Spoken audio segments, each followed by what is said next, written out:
You've probably heard of it, right? The Stanford Prison Experiment.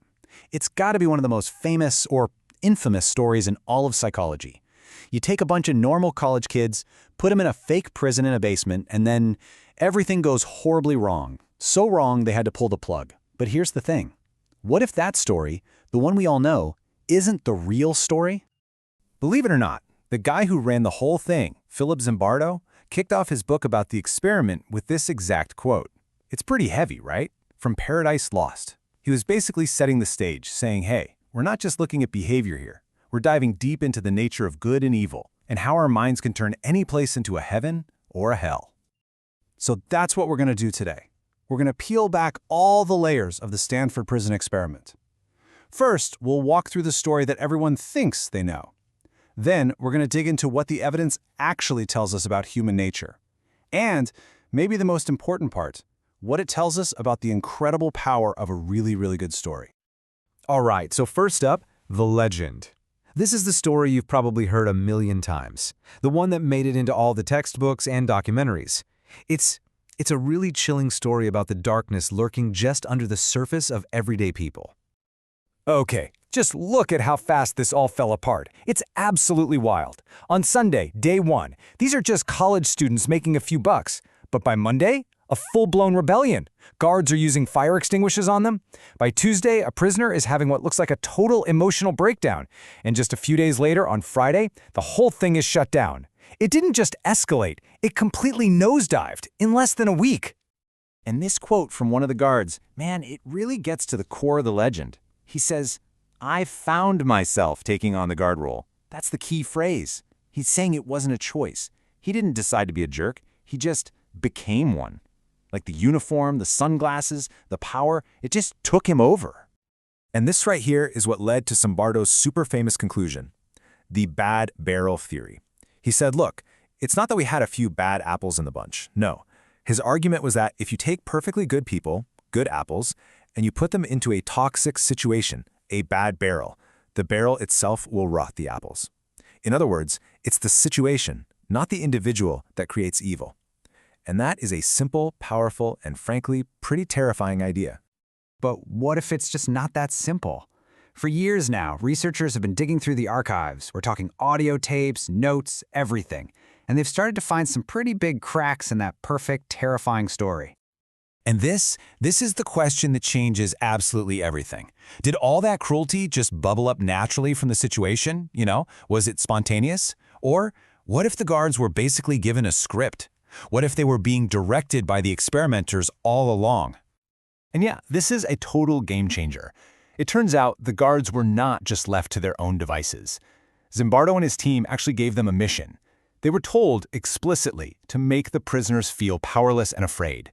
There's even a recording of a guard who is being too nice, and the warden pulls him aside to basically tell him, hey, you need to be tougher. Get with the program.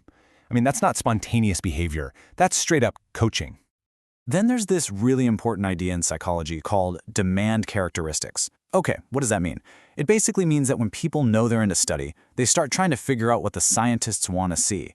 They try to be good subjects. And a lot of the participants later said that's exactly what they were doing. They were just acting. They thought, okay, I'm a guard, I guess I should act tough. I mean, one guy even admitted he joined the study just to get inside info for an article he was writing. He never for a second believed it was real. And get this, even the most dramatic parts of the story now seem, well, kind of theatrical. Take that first prisoner who had the screaming breakdown. Turns out, Zimbardo's own notes showed that his team thought the guy was probably faking it. And did they get him a doctor? Nope. Instead, Zimbardo, in his role as prison superintendent, pulls the guy aside and tries to cut a deal with him to become a snitch. Think about that. That's not a medical intervention, that's a negotiation. He was treating him like an actor, not a patient.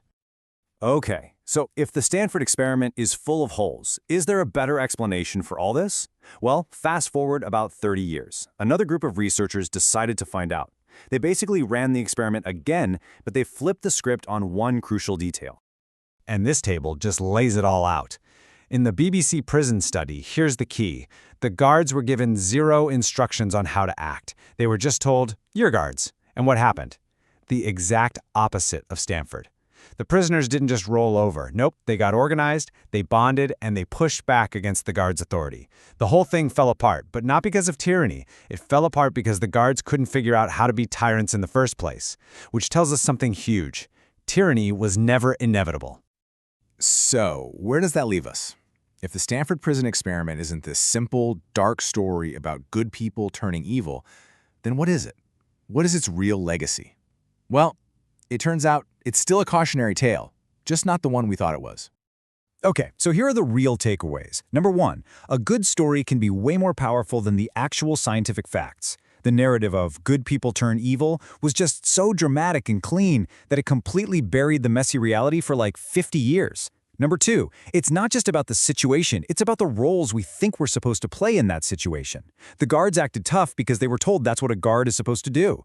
And number 3, and this is a big one for science, it's a huge lesson in ethics. You just can't be the lead researcher and a character in your own study. Like Zimbardo being the prison superintendent, you lose all objectivity. And to his credit, Zimbardo himself did eventually acknowledge the harm he caused. He wrote this in his book, apologizing directly to the participants. And it's just such an important reminder that behind this famous, controversial study were actual, real people who went through some serious distress for an experiment whose findings were shaky at best. Okay, so you might be thinking, why are we spending all this time debunking an experiment from the 70s, right? Why does it matter today? Well, because the lessons we can learn from it, about situations, about roles, and especially about storytelling, are maybe more relevant now than they've ever been. Here's a perfect and pretty shocking example.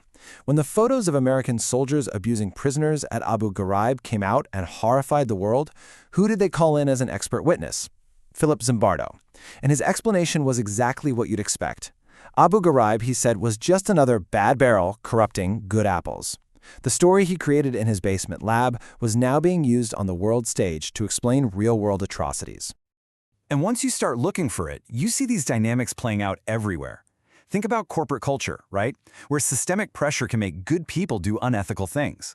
Or think about online life. The roles people play, a forum mod, a YouTuber, an anonymous troll, can completely change how they act. And of course, politics, where leaders craft these powerful narratives of us versus them to get people on their side. Understanding what was really going on at Stanford helps us get a lot smarter about spotting these powerful scripts in our own lives.